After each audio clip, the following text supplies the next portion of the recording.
Hello, Frieda, Vizel. Thank you so much for agreeing to talk to me. Frieda, you have an incredible story, and our listeners and viewers are in for quite a treat. Um, I'll start with what I know, and you can tell some of the story, and I'll undoubtedly have a lot of questions for you.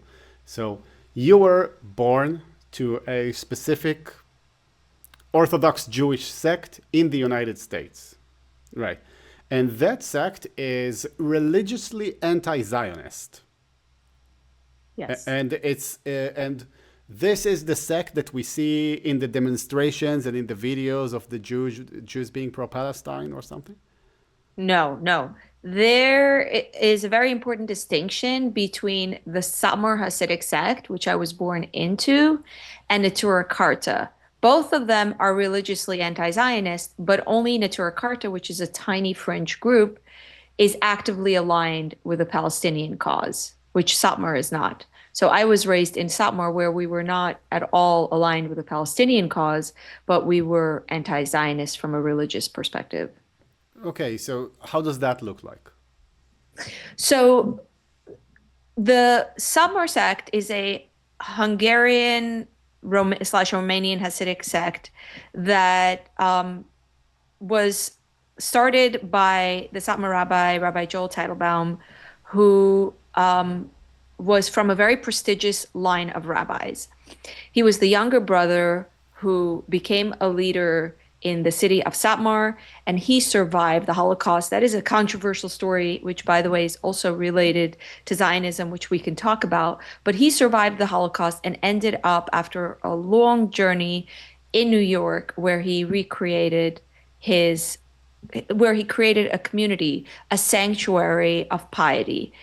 He first settled in Williamsburg, Brooklyn, but then he felt he needed something even more closed off from the secular American world. So he created a community in his name called Kiryas Joel, which means the village of Joel, because his name is Joel Teitelbaum. And that was created in 1977. He passed in 1979.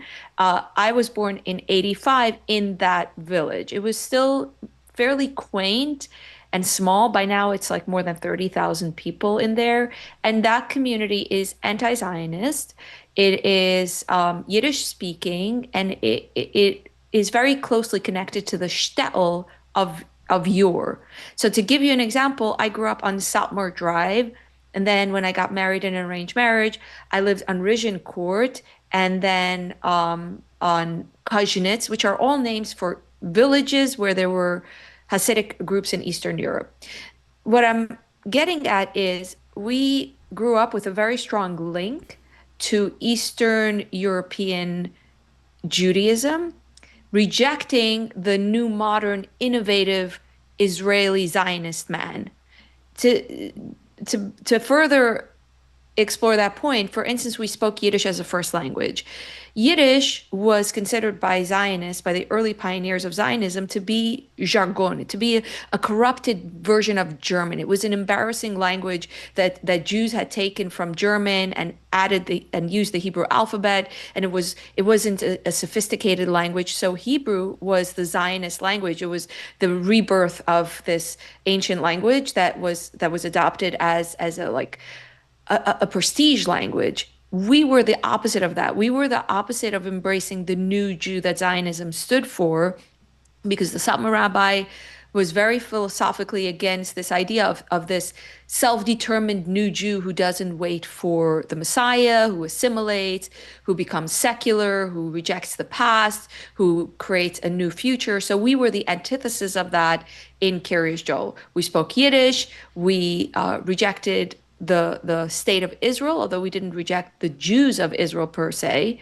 We rejected the existence of the state. We were taught that you're not allowed to vote in the Bechiras, which are the elections. We were taught that you're not allowed to talk Hebrew because it's the Tumene Sprach, it's the unkosher language, and that we need to keep praying for the Messiah to come. That when the Messiah will come, that's when we will finally be returned to the land. So I didn't grow up with any kind of sense of a diasporism, which we might hear from some Jews today, where we're like, we have nothing to do with Israel. No, I grew up with Israel being our homeland, Israel being where we turn to pray, Israel being what we yearn for, Israel being what we say at Passover, L'shinu Abu Yerushalayim, maybe soon be returned to Jerusalem. But we weren't yet allowed to be there because the Messiah had not yet come, the time has not yet come.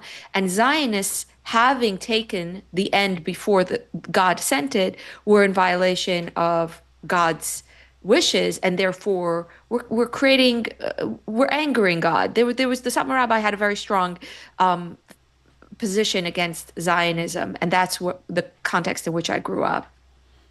Okay, well, there's so much there, because Yeah. what I understand now is that basically the Jews of the diaspora, especially the Hasidic Jews of Eastern Europe, they had two ways to respond to Zionism, to that movement that started like over 100 years ago. Option A was to think, okay, so option A, three options actually. Option A would be to think, well, how can we go along with this, and how does this actually align with our faiths? And that kind of goes into what's now referred to as religious Zionism. Right, And exactly. then there's the other option of saying, well, this is actually, not only is it not neutral, it's bad that this is happening, and this is where your sect has gone, right? And Exactly. another option would be to say, look, it's not evil. It's still the Messiah hasn't come, so it's kind of neutral, and that brings us to, I guess, many of the ultra-Orthodox Jews who live in Israel today, who are, they're not anti-Zionists, they're not super Zionists. They're like, well, we'll just keep doing our religious thing, and it doesn't matter so much for us as long as the Messiah hasn't come. Something like that. What do you think about this approximation? Yeah, that's very interesting. I think you're very on point. And I think with regards to the third option of saying, well, we're not huge fans of Israel because the Messiah hasn't come and we're still praying for the Messiah, I think is more the contemporary feeling. It's become very prevalent, I think, among a lot of Hasidic Jews, including, I think, a lot of Satmar Jews. I'm just speaking from my own experience. Like, I'm seeing that a lot of people seem to be much less anti-Zionist today than they were in my age, and more so in the earlier age. And I think that's in part because Zionism has made a lot more room, or Israel's made a lot more room for religious life over the years. Originally, it was a much more secular movement. Yeah. So, to give you an example, I grew up knowing that my grandparents got a visa to go to Israel, and that in the last minute, because my grandmother didn't get it, so my mother was born in Czechoslovakia, and they were waiting to get out because it was communist and they had lived a terrible life. So they were waiting to come either to the West or to Israel. They were just waiting for visas to be sorted. And the story I grew up with was that my grandmother and the children, including my mother, got visas to go to Israel, and that my grandfather didn't, and he was going to follow. And the last minute, they decided not to break up the family and to wait for visas for everyone. That's the story that I grew up with. I haven't like fact checked it in adulthood, but the understanding I had, or the stories that we were told, was what a ness, what a miracle it was that Bobby didn't go to Israel, because then they would have gone to a kibbutz and there they would have been robbed of their faith. So the lesson was Israel was a place where they snatched young Holocaust survivors and they took them into kibbutzes, and they were forced to shave their payas and get rid of their yarmulkes. So the early narrative was that Israel was very secular, was looking to abolish religion. And I don't know to which degree that was true, but my hunch is that it was true more so then than it is now. And so back then, the anti-Zionism was much more vehement, or at least that's what I was taught growing up, that it was a dangerous place to go to Israel. Spiritually, it was a dangerous place because the Zionists would want to rob away the faith of people. So there was like, Zionism is a secular movement, concept of the early days that I feel like is watering away, and people don't feel that anymore. And that's what's causing people to not have that vehement anti-Zionism they had in the early days of Israel and post-Holocaust. Tell me, what does it mean? Like, what does it mean to have an anti-Zionist upbringing? Like, how does that look like? What's anti-Zionist about your upbringing? Yeah. So first of all, I want to add something else that's very important, because what I told you about anti-Zionism right now is very much about what I experienced and what I learned. But theologically, a very important piece of the Satmar Rabbi's resistance to Zionism was the three oaths, the Shula Shvius, which is a midrash in the Talmud, um, that says, that interprets, as I understand it, it interprets a verse from Song of Songs to mean that Jews are not allowed to return to the land before the time. That God swore upon the people, you are not allowed to return to the land before the time. And the promise God made in the Shula Shvius, in the three oaths, and this, by the way, I did learn in school. It was part of our anti-Zionist curriculum in high school. We were taught that, Anti-Zionist curriculum. Okay, can't wait to yes, hear about yes, that. we had a class in which Mrs. Silberstein taught us about the Satmar Rebbe's Shitta, the Satmar Rabbi's approach to Zionism, and a part of that was to learn about the three oaths. And the way we were taught it is, God said, you need to wait for the Messiah.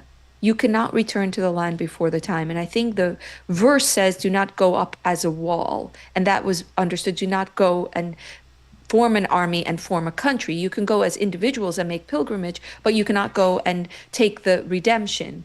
And God said, if you heed my promise, I promise to curtail anti Semitism, to curtail the wrath of the nations.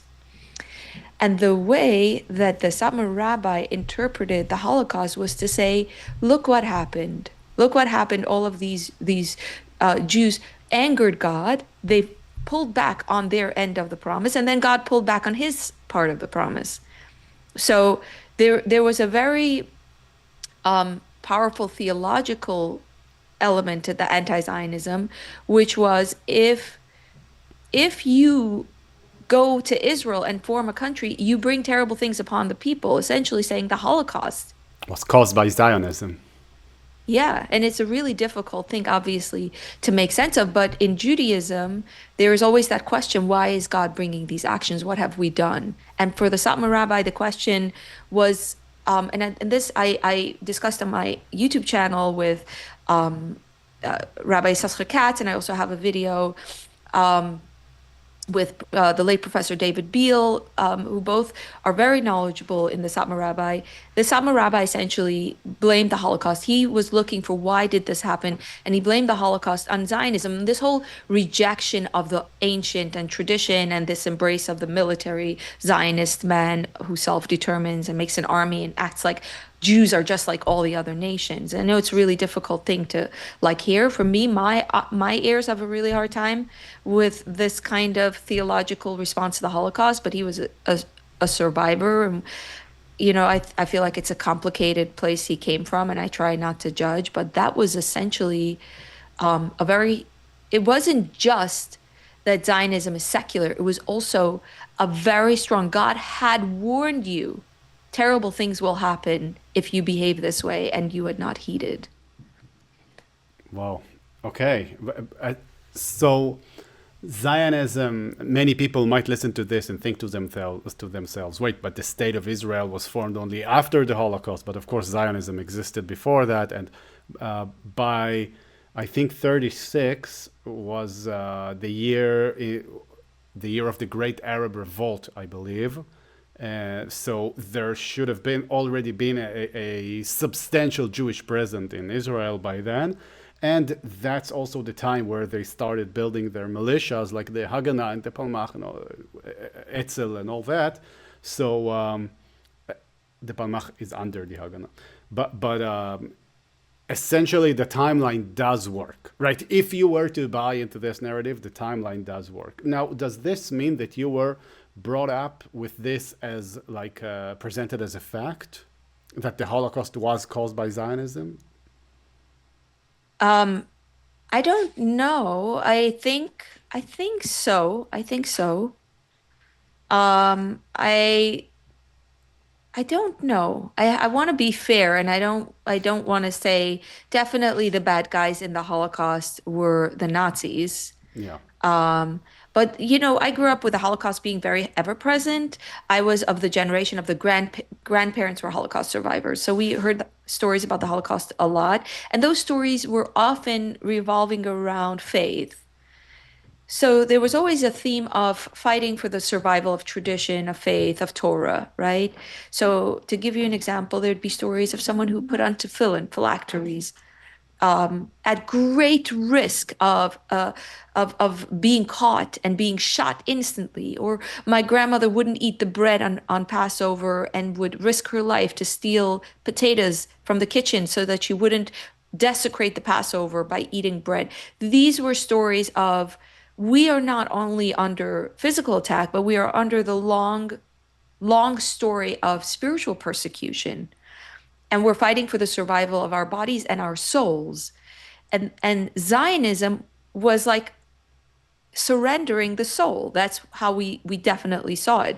Zionists said, well, we're giving up our souls and we're becoming secular Jews. And that was definitely a big part of like the Holocaust narrative, that only the true Torah Jews, the Hasidim, who continued to speak Yiddish and wear the garb and raise their children pious and sheltered, only they fought for body and soul.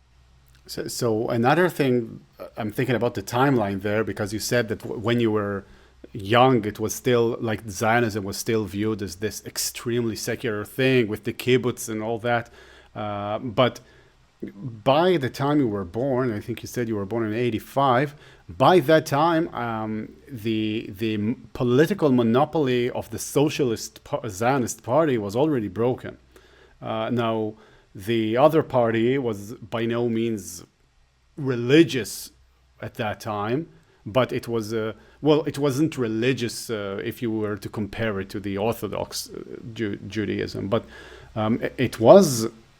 it was not a socialist secular, like completely socialist and secular. So I wonder if you had any references to that, or it was still presented as this like semi-communist state. It's very interesting. I think this brings me back to your question you asked earlier about growing up in an anti-Zionist community in New York.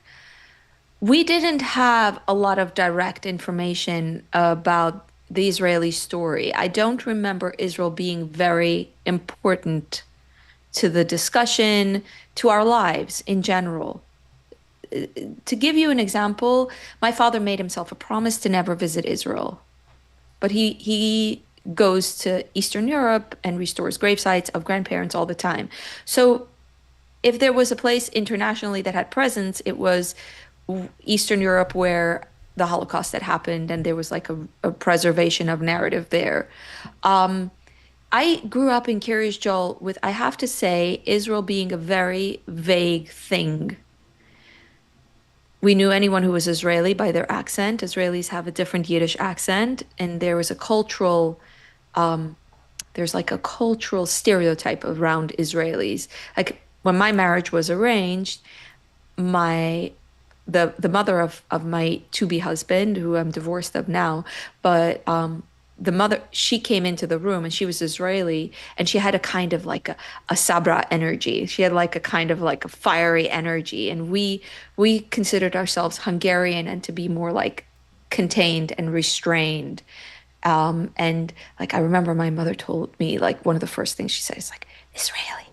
So it's like internally we had a cultural knowledge of Israeli Hasidim being different from American Hasidim, and someone who married across might have had to make an adjustment because of that cultural difference. But in terms of Zionism, it was very abstract to me. It was very abstract. I remember one instance I had where the Hasidim made an effort to rescue the Yaldai Taiman, the children of Yemen, from Zionist clutches, because the Zionists were bringing them to Israel where they lost all religion, or that's what we were taught. So there were activists in Kiryas Joel, our community, who brought out the Yemenites to some Yemenite children to live in Kiryas Joel in order to save them. That's how I remember it. I hope I remember it correctly. I mean, I know they lived, there were the Yemenite children who came to our community, but I believe that it was to save them from the Zionist clutches. That is pretty Oh, sure what that's I. incredible. That's essentially, if I could think of a like an historical parallel, that would be like Britain and France discovering North America and then racing to see how much territory you can seize, right? So basically, it was the Jews discovered, right, the Yemenite Jews, and the Zionists were like, oh, great, let's take them to Israel. And the anti-Zionists were like, oh, no, we have to basically save them from becoming Zionists, so we'll bring them here, right? It's a race for resources in a sense. It's, And there are human beings in the picture in the process. oh, yeah. In in Curious Joel, it went horribly wrong because you took these people from a completely different culture and you transplanted them into Curious Joel, and it was not a very successful endeavor. One of the issues is in Curious Joel, the law is that the rule is it's not a law. The rule is that in order for your children to be accepted in the schools, the mother of the household has to shave her head. That's an old European custom. I know it's a really hair raising, like eyebrow raising custom, but it's like a custom that has developed among Ashkenazi Jews a couple hundred years ago, I believe. And the Satmar Rabbi was he was a very zealous man, and he was also a very savvy leader, and he believed that if women make these major sacrifices to continue traditions from Eastern Europe, it'll be the cornerstone of the community. So he was very adamant that women, for instance, put on thick stockings, and he made a company of stockings called palm stockings named for his dynasty that women wore, and he also insisted that women shave their heads, which by the way I did after I got married, and it was like very normal for us. But the Yemenite families were completely against it. They said it's against halakha, it's against Jewish law to shave their heads, and this was a source of a lot of tension and ended up being why a lot of the Yemenite families left the community. And it was a very sad saga because like there were these religious people in the community who meant well, but they obviously it was a very misguided thing. Well, it wasn't so smooth for them in Israel either, if that makes you feel Oh, any better. really? Yeah, Yeah. there are a I lot of imagine not. stories. There are. Well, by now we know that these stories are probably exaggerated, but there are a lot of accounts. For example, there's the famous book Exodus. It was like this huge thing in America about Zionism and stuff. And the Yemeni Jews there are described as going on a plane to Israel and thinking they've been like taken by God to the sky or so, because they were described as so primitive, and barely well barely literate. So some of that is probably true, some of that is probably exaggerated, but yeah, they didn't have an easy time. I did want to say something else about this Yemenite story, which actually I think there was a story in Israel. There was a controversy around stealing babies from Yemenite families, right? Yeah. Yeah. So it is a big topic, and it's something I would love to learn more about one day. But I was going to say, I remember there was a Yemenite girl who I suppose the Yemenite children had exposure to different ideas than us. And I was walking with her. I remember walking with her on Forest Road in the community, and she said to me, "Why would God give us a gift of Israel and then take it away from us? What is going on? Why can't we be in Israel? Why would God, if He gave us a gift, then we keep the gift? You don't take back a gift." And that was to me a very surprising thing because I hadn't thought about Israel at all. Israel wasn't even on my mind, but since she said it, I started to think about it. And I went home and I said it to my father. I said, this Yemenite girl said to us that God gave us Israel as a gift. Why would he take back a gift?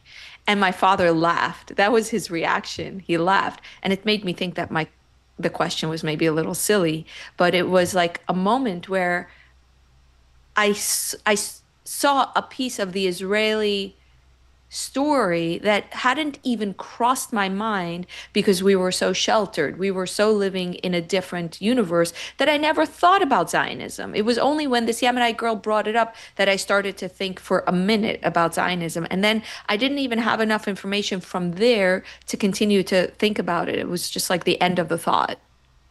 It's crazy. How old were you? I don't know. I'm guessing I was a teenager.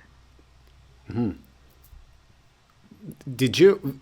So what was actually you said anti-Zionist curriculum before. So what does that mean to have an anti-Zionist curriculum? Well, there were several occasions where we learned about Israel.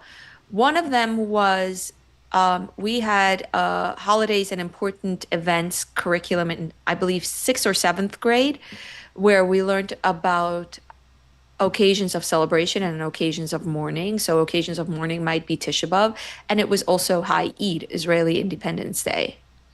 So in that, as part of that curriculum, we learned about the tragedy of High Eid, and we learned about how we need to stay close to the faith, and we need to never allow ourselves to be torn from the good and true path. And when you say High Eid, what like an Israeli person would say Hey Be'iyar, like the name of the date in the Hebrew calendar? Is that what you mean by High Eid?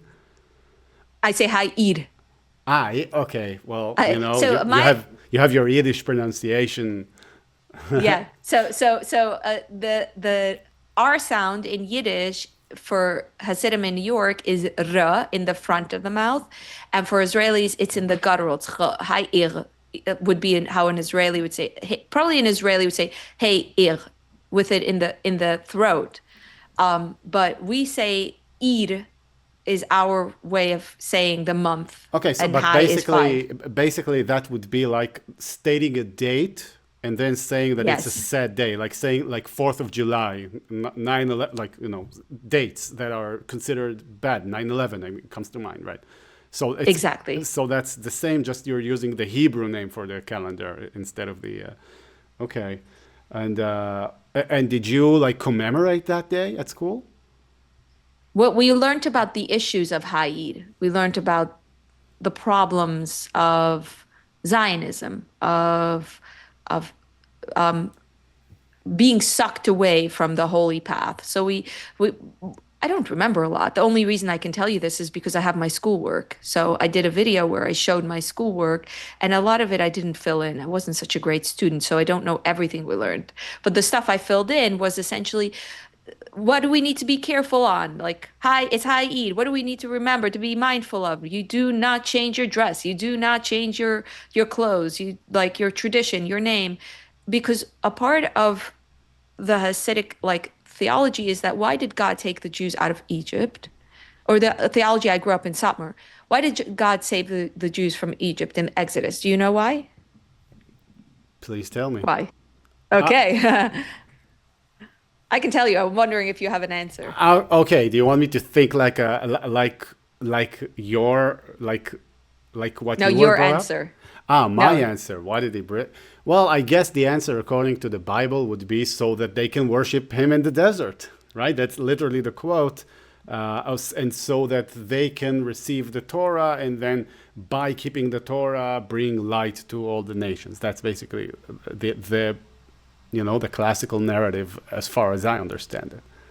Oh, really? See? I'm here, Darren, to learn something from you. Well, I'm not a theologist by any means. That's No. my reading of the text. Got it, got it. It's interesting. I'm always interested in rethinking childhood as like learnings from new perspectives.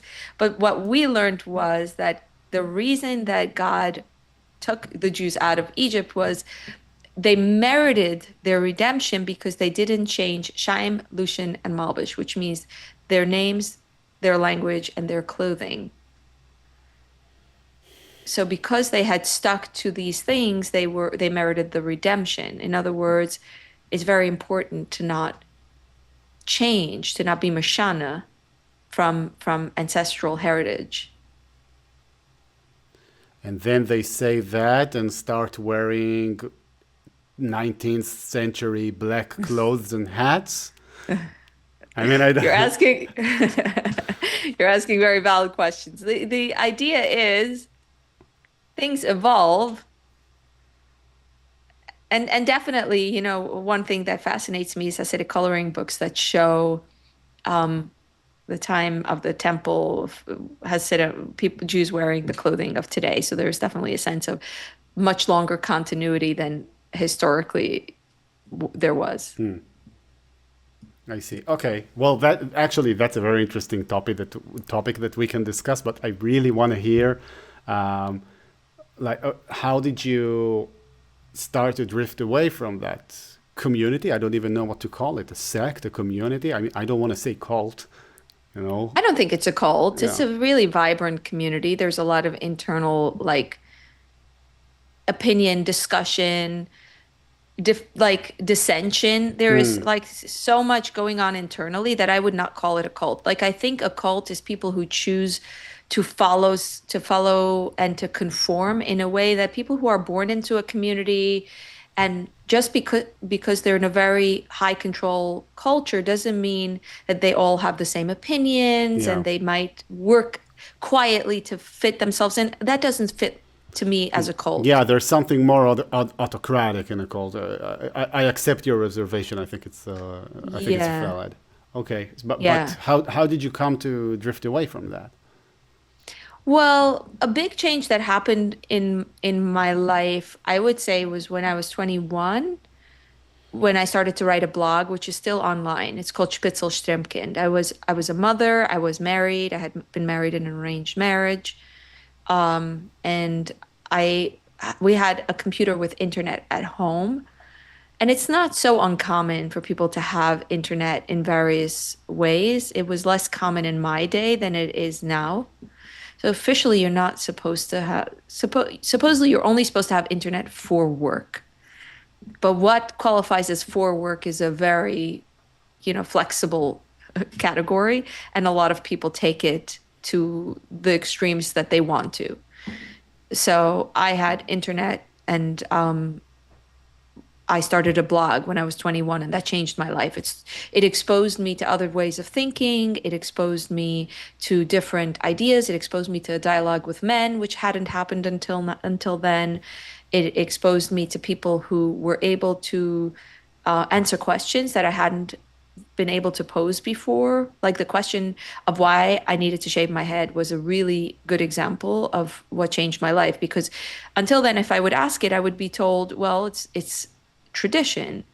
But once I got to talking to other Hasidic people online, especially learned men, they would say, this is how Judaism works. This is how rabbinic Judaism works. This is where it comes from. And this is where the origin is missing from. So once I understood how it happens, how we receive tradition, and I understood history, really, that was a very big change for me. I I I changed in a very profound way that I stopped being able to be in the community. Like, to give you an example, I didn't want to shave my head anymore, which caused so much tension in my marriage. It caused tension with my family. It caused everyone to say, "What's happening to her? She's like, she's going off the path." And that friction is what ended up pushing me out of the community. You know, for people who haven't lived like that, I bet it sounds pretty bonkers. You know, to have this great thing over refusing to shave your head, like that. Most people can't even imagine that. I guess to have such a. And it sounds bonkers to me as well. And I think it sounds bonkers to a lot of people in the community as well. Because a lot of people in the community themselves will think it is a very bad hill to die on. Like, people from the community regularly contact me and say, "Do you think if your husband hadn't put his foot down in such a radical way, you would have stayed?" But I think there is a logic to what he and his family were thinking, which was, this is the beginning of a very profound change. And if it doesn't stop here, it's not going to stop anywhere. And they are probably right. Wait, but why was it so important for you to not shave your hair? I mean, you've been shaving it all your life. Why is it worth going into all this mess now? You have a family. You have how many children at that point? One, one. You have a child. Like, why? That is such a great question because I was so surprised by how powerfully it became impossible for me to shave my head. Like, when I needed to do it, I was crying tears. There was something about the shift that made it so humiliating and such a violation of my humanity to do it after I had been once my mind had made up that this is not something I want to do, being told to do something to myself that felt humiliating became extraordinarily large. Like it was to the point that even if I wanted to save my marriage, even if I wanted to save my status quo, which I did not want to embark on this crazy life journey. I wanted to stay with, I felt I had a good life.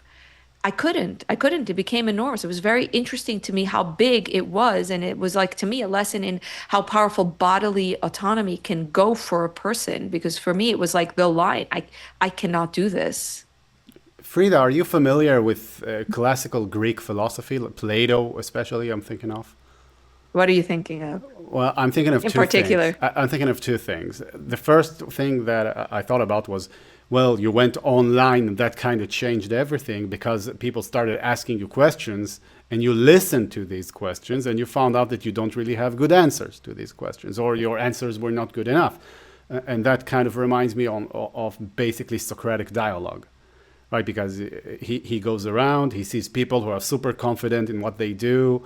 They're like considered the top of the top in their community or in their whatever, and he asks them a couple of questions. And if they're dishonest, they immediately want to disengage. But if they're honest, their entire worldview collapses immediately. And I'm reminded of his dialogue with Alcibiades, I think it's pronounced in English, or maybe Alcibiades, um, in which he was like this young, promising man who was supposed to replace Pericles, like this great statesman, and Socrates asks him a couple of questions, and he's honest, and he basically collapses and starts crying, and we have good reasons to believe that this really happened in history.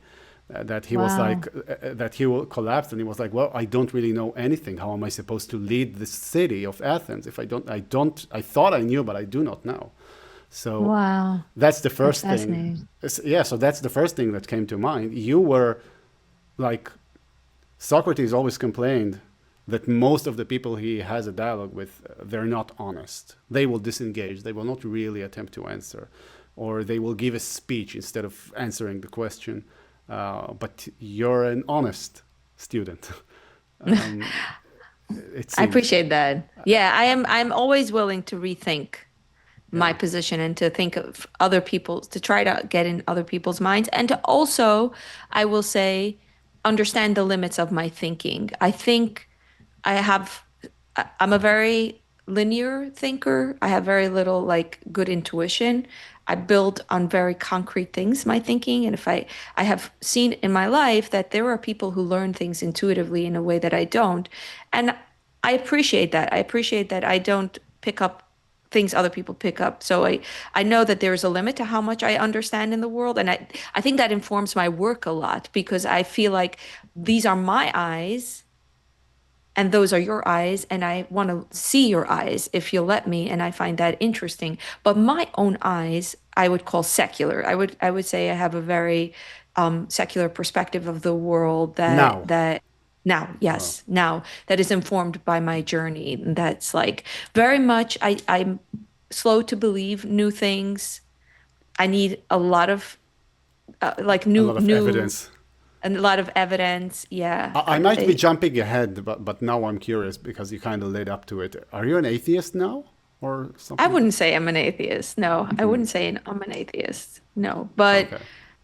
I would say I'm a very the important thing for me is I'm very evidence-based has become such a corny trope by the like whole pro science movement that is like, oh, you must believe doctors because they have the evidence. But it's really about I tend to put pieces together, and that's what matters most in my life. That's what I incorporate most in my life. I see. I So also have a very, yeah, go ahead, go ahead.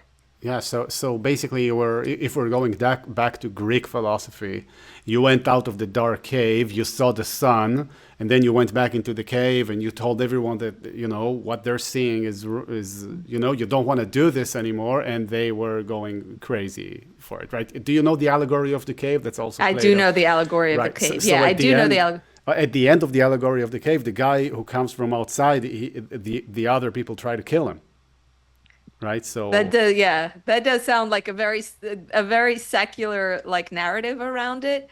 I would not say that. I mean, first of all, I never tried to go into any cave to tell people what I had seen. I would Mm. say I started to see the world differently, and I wanted what to follow was for me to implement that for myself and the way I was raising my son.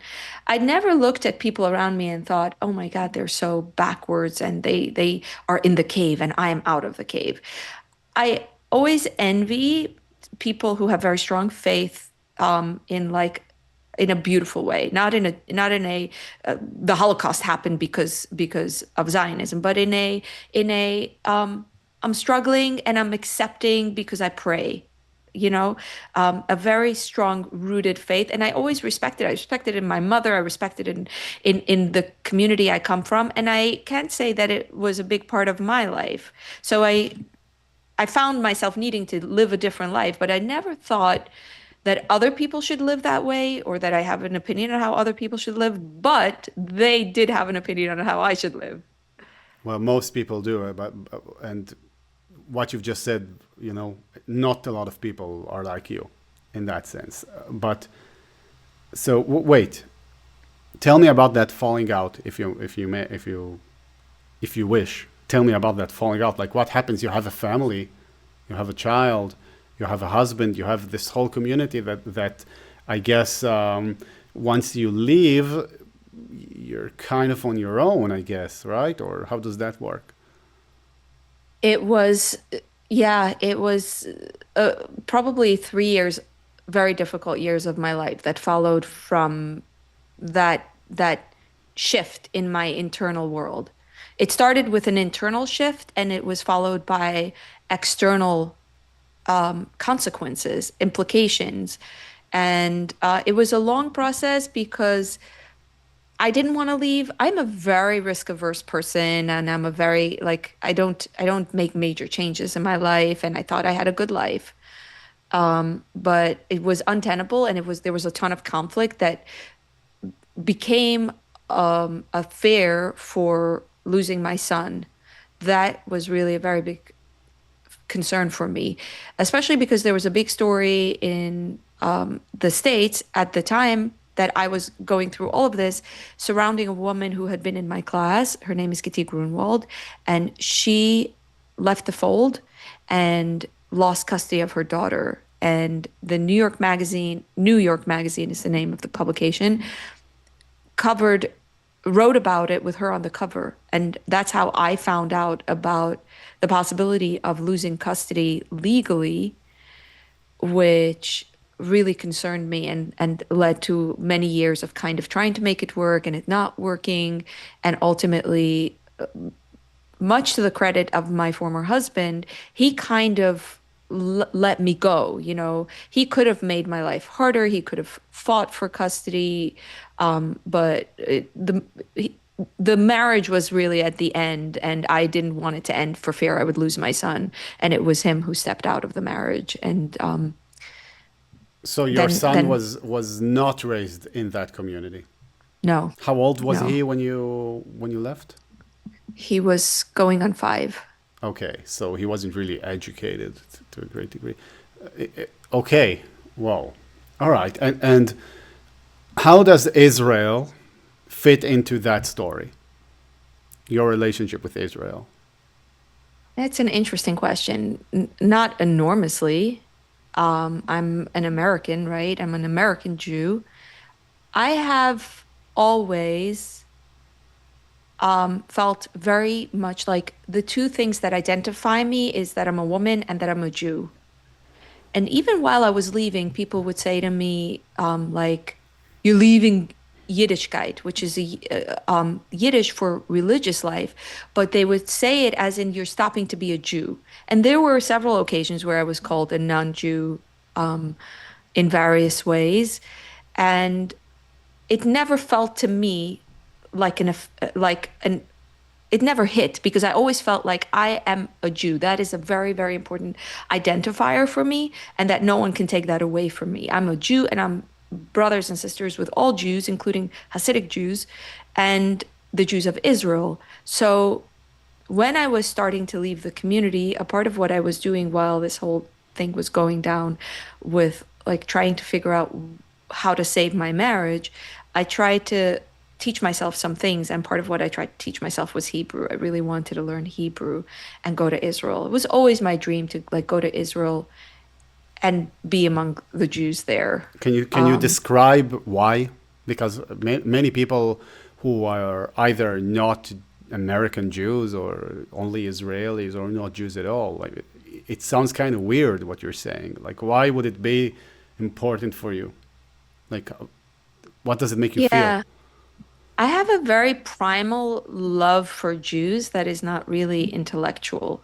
It's like um it's like we're a people. It's like we're a people and we have stories that connect us and I feel that connection. It's not like I can really say there's a logic to it. It's like when I go to Israel and I hear Hebrew and I hear the music and I see the streets, including, let's say, in Tel Aviv, I feel like I'm part of this beautiful Jewish story, this large Jewish story that is so complicated and so Jewish for that reason. And I love the idea of complication, which I think is so Jewish and that is wrestling with itself. And I feel at home with it and I feel connected to it. And I don't think it's really something you can put your finger on. Why do you feel that way? Why, what is it about Jews that makes it that you feel connected? I don't know. I always felt that way.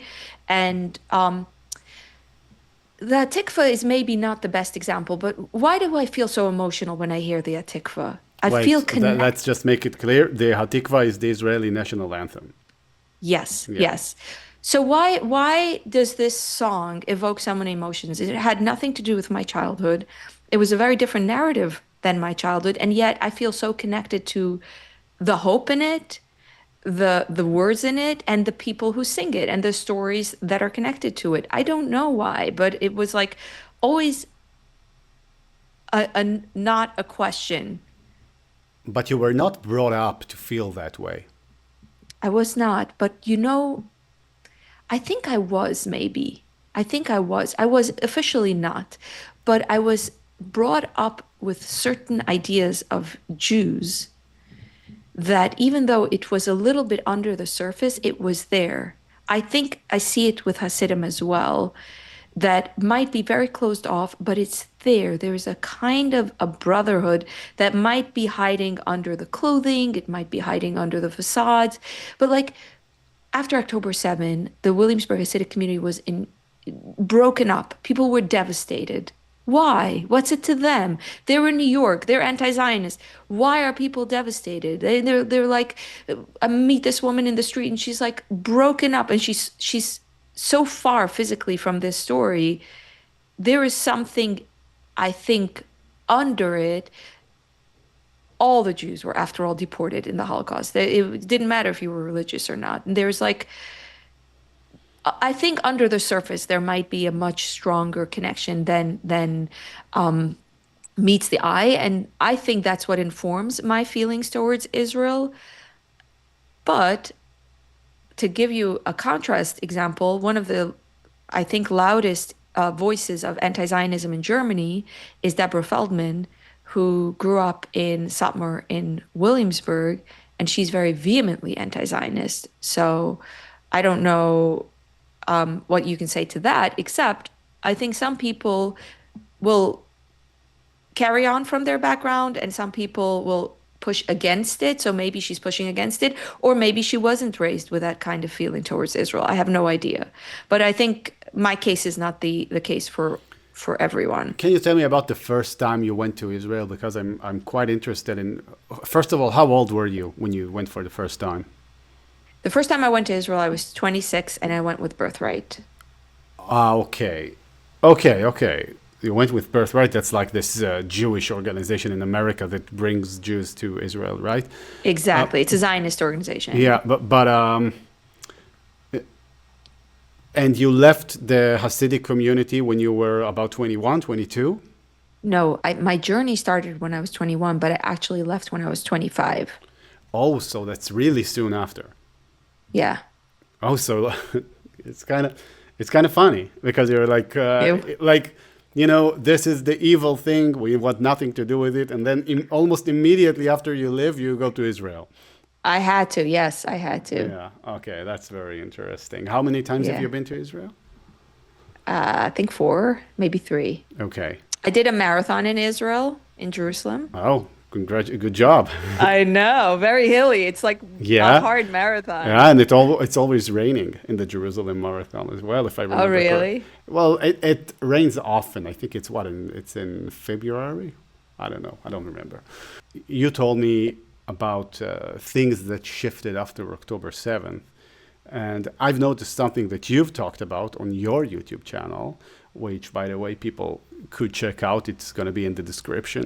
Um, it's You've spoken about the amount of anti-Semitic comments that you've been getting, and I don't think you really talk about like the Israel-Palestine issue. Like, it's not a thing that you do. So, can you tell me like what have you been experiencing?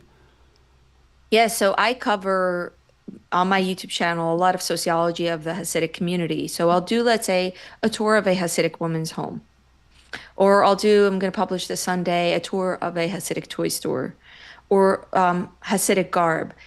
And I get an enormous amount of comments saying, baby killers, very nice, but stop killing. Very nice, but stop murdering these babies. Again and again and again, I get these comments in various forms, and they're really, really bad.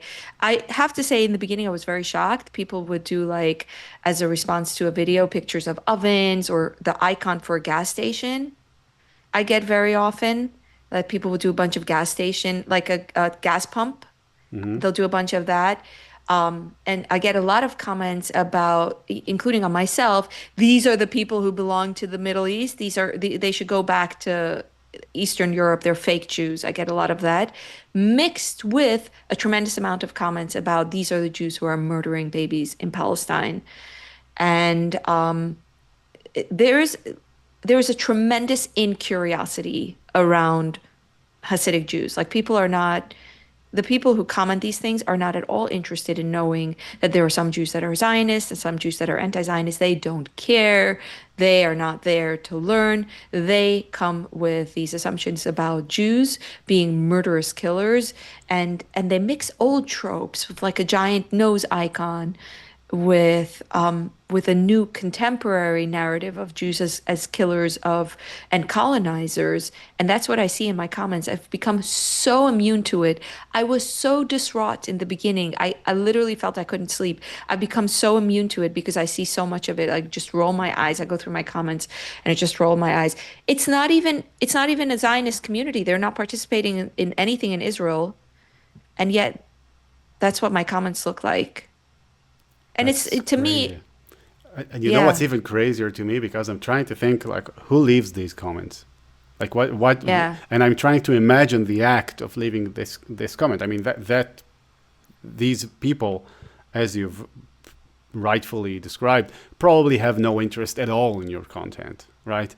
But they see, I don't know, maybe in the thumbnail or maybe something in the wording, something that reminded them of a Jew. And then they go inside not to watch it, but to tell you basically how much you suck for being a Jew. Exactly, Uh, exactly. so, like, I try to imagine a person doing that. I mean, try to imagine a person, imagine yourself doing that. Like, I know. it's so weird. Um, and I know. to think that you're probably doing something good. I mean, I think the people who do this don't care about good or not good. I do think they're real people who come from a world where they are told that it's okay to say these things about Jews now. That's what I think. Well, they don't have to be told. They can look around them and they can see, right? Yeah. So, yeah, that's. I remember I've watched one of your videos in which you spoke about these comments, and you were obviously very distraught and shocked by these. Yeah. So yeah, and I can feel it now. I can feel that you're quite a sensitive person, but Yeah. it's I'm a very also sensitive person. Yeah. yeah, but you're also very inquisitive. So that's an interesting mix, right? Exactly. You have my number. We Yeah. just talked for an hour. You figured me all out. Well, you told me your story, so That's the best way to know, right? That's fair. But again, yours, that's a really crazy story. And okay, are you in touch with the people in these communities? Because if you're still going into their stores and you're filming and you're doing all your blogs, so I guess you are still in touch with the community, right? Oh, for sure. So how do they react to the anti-Semitism, or do they not really feel it? I think a lot of people are very sheltered from it. They're more sheltered from it than I am because, They're and not they online, also, right? they're not, well, a lot of people are online, but they are so used to being discriminated against on the basis of being different, meaning they don't experience Jewish anti-Semitism writ large, where just because they're a Jewish person, but they experience discrimination because they're not assimilated. Like, why are you wearing this weird clothing? Why do you have so many children? Why are you so backwards? Is a common discrimination against Hasidic Jews where people will give a look, they might make a comment. There was an issue with, for instance, a measles outbreak in the community that caused people from outside the community to become prejudiced and not want like Hasidic people for a while on buses and so on. So I think they're experiencing a discrimination that is targeted to their difference, and maybe this makes them less aware of the discrimination that is targeted even when you're not different. Or at least that was my experience. That's an interesting take, because I would say back to you that probably before the Second World War, the Jews of Eastern Europe were probably, well, they felt probably more like what you've described, right? Because they're discriminated against, but because they're different and weird, right? While the Yeah. Jews of Western Europe, they were discriminated against based on other grounds, like based on, well, basically scientific racism, that thing that grew up in there, and how they describe the different races and stuff like that. And then also add to that some theological differences, and maybe how the Jews are treacherous, and they have these communities, so they're not really loyal to the state, so they're a fifth column.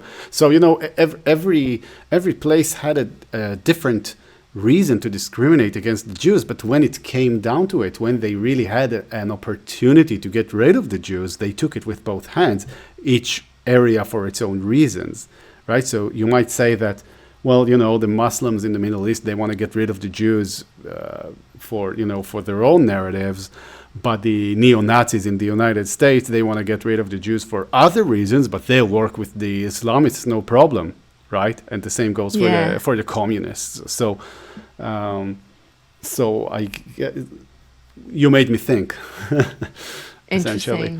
Interesting. Well, that your story was pretty remarkable. I'm really happy that you agreed to speak to me and come on this channel.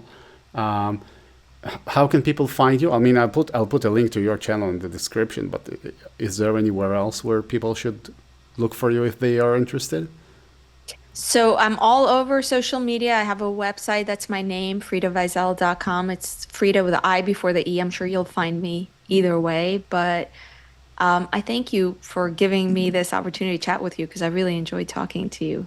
Thank you so much.